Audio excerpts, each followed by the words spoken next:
Hausikta phangba maroiba paukhra myamna thamjige Prime Minister Narendra Modi Imphal gi Bit International Airport thunglakre loina ma hausi Ccpur da makhagi lambi de satlagani hari ngaki mawangna Prime Minister Narendra Modi na Mizoram gi lengpu airport ki phungdokhiba wafam amada mahangna aizol thungkhidabada mahangna phungdokhiba wafam mahangna weather fatabana maram orakana aizol thungkhidabagi dugidamakta mahangna apologize torokre loina hausi Manipur gi mafam kya leptana nong tabana maram oiraga Ccpur gi mafam khra masim Imphal gi mafam khra akan mamongna nong tabadagi lambi kya ising thumjin bigi phiba mama mami sauna social media sinda video kya thaganakli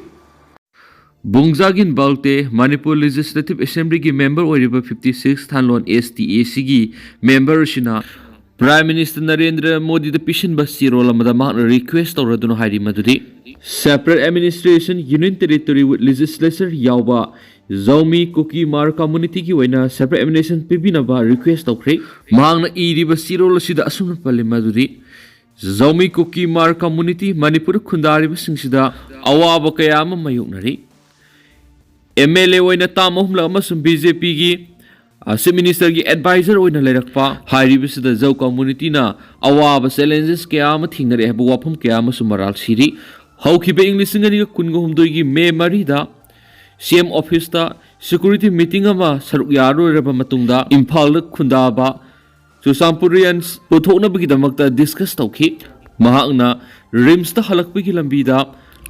Arambai Tingol the Magna Maral Shiraduna, Arambai Tingol Singna, Mangonda, Etek Toki Hen Sumaki, Siro Sida Makatana Spali, when a high Etekaduna Maram Weraga, Mark Mayum the Halapugi Lambida, Ashok Panamaram Weraga Mark paralyzed or Kemasuma, Hindicap or in a full lady Heboapam Yauna, Maral Cassidi, when a high river Taudos the Maram Weraga, State capital in Palamasum Belly Sindigi, Zomi Kuki Mar community singasu. In talk pe have wapum yonapali. I have a request or Maduri separate administration have the union territory with a legislature Indian constitution ki manung sana PBU haina wapum kya fungdokli. High river Siro Lasida Bungzangi Balte and Sahita Roduna Tang Tarahum the Tamapan English and Kungamanga High River Siro Tadurakli. Zomi community ki Maikunava Tawina Tawani CBDF. India ki Prime Minister na Ccpur ahan boy na lakpasida damak decoration tawigi saruk khara mi khara na thugai khibagi ikai khangdaba thawong adu akan mamong condemn tawi thawong adu yamni ikai ningai namadi CBDF Central Village Defense Force ni hari CBDF ki Information and Publicity Secretary ni thadorak pasol masina makata na hari bana aikoi na operate tawdaba mafam gi wang mada aikoi ki organization amadi Zomi community ki aran mamadi negative impression lainaba mi khrana thawoina tawa asi CBDF na yamna nungaitaba fawi apunba ikai khumnaba amadi hospitality gi wangmada masigumba thawong asi asumba khanba ngamba mi singna yabigana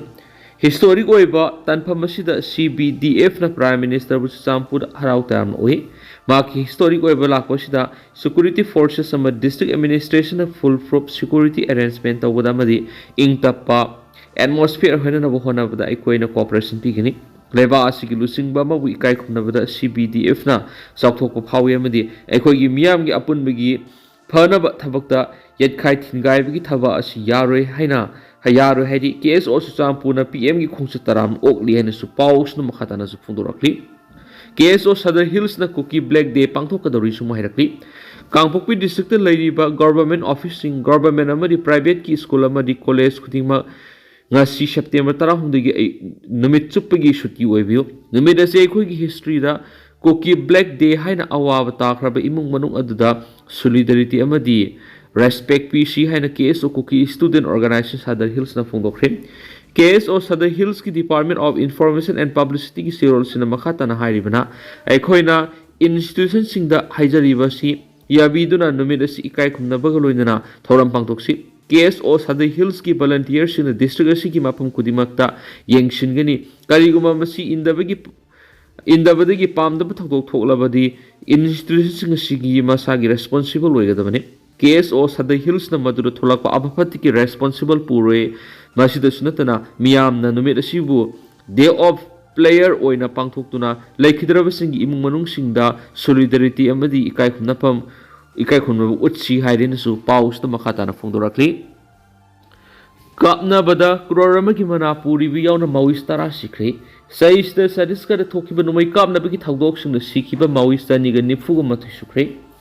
Sadisaki Garia Bandisla Tokiba Security Force Nomaikam Nabiki Taudo the Lupa Krorama Gisian Gimana Puriba Makotomul Singba Mayana Maois Ama Sikrihana Police na Fondokre. Official Lamana Pongok Pigi Matunginadi, Laikidraba Adugi Manunga, Lona Timatamkraba, CPI Mawiski Central Committee member Ama Oriba, Modem Bal Krishna Yauri, Manos Balaraman Amasum, Baskar Hirakas Kanaba, Bal Krishna Lupasigi, Orisha State Committee Secretary Su, Oivaniama di Mahak, Sok Marfugi Angan Sarukta, Mawiski Ihoda, Yauki Bani Haina, official Singdunas of Fondok Diadi. Makogi exit man asigidamak security force singbu thagaladuna Union Home Minister Amit Shah na haiki mathang saigi March 13 ki mamangda nationalism mapungphan muthat pa haibasi shodri Inspector General of Police Raipur Range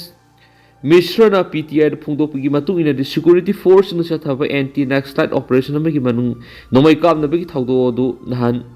Gariaba District ki Mainpur Police Station ki manung san laiba press area ma da thokibin hansu paus no makatan report ori operation adu da Sadiskat Police ki Special Task Force District Police ki unit ama oiriba E30 CRPF ki Cobra unit ama State Police ki ata unit sing ki personal singna sharuk ya khian sumana phongdoki nomai kap na budu senior cadre sing yaw na Maoist tara sikhian phongdoduna IGP na haiki haujiksu area adu na makhatan operation chatkhre su paus da phongdokli kada yaw na look kya na lai inkol kanabigi khongjang sangsingkhri kada yaw na tuan look taragani thoina ngarang lai inkol kanabigi khongjang na saru yakhri collisions against drug and alcohols kada na thadorak pasiola mana hai kumjai lising amal sama pangani fudigi khunain inthopiraba leprosy amadi TB laina naraba anawasingna Kundalaita aduna lakbi lai inkol village number 2 Mantri Pukhi Imphal East asi High Court of Manipur gi lampak thokna bhona bada eviction taunaba lengana akanwa pressure kya pirakpana maram moiraga ngarang ayu pung 13 tapta lai inkol gi miyam ga punna kusang duna khulasi thugai bi yaro heduna kadasu saruk yadun hokat mi pham khri hari ngarang mi pham aduna lai inkol gi hanadigi leijaragla khunja sing amadi mapham masida lairiba akoibigi saktam sing tekta kaidana thambaga loinana mapham masida mausadigi khunda leita adun leiragla miyam gi yung kai amadi inkol singak sienduna thamba haibisida khan nainaki khongjang adru tuan mapham digi lakpan luk kyana saruk yakibaga loinana safe lai inkol midagi khulmut pe yaroi lai inkol thugai bi yaro have a play card sing pai khian si role sina makhatari ngarangi khongjang adru saruk yakiba lup sing aduri yai phamaira pai bi marup laifam khunam mamang lekai nongmai bu women's development mera pai bi association miyam gi yai phanupi lup khongman sako thaurang nupi lup ose kon kongba road mera pai bi thinungwe apun mera pai bi lup hiang thang apun mera pai bi lup kodom pokwi mai kai bi nisha ban association kodom pokwi mamang lekai lai mai mera pai bi ungsung bam halaikai women's welfare association amadi lamdeng mera pai bi lupni haidin su pau su da makhata na phongdorakli ado tentana sum myam na thamjaramge hausiku inadi myam pau su matang se lusinjarage amasum makhata ba anauba update myam puna anauba update ngamina sena channel sigi makedigi myangi mafam da makhata na thamjari makhata ba anauba update myam puna ngamina se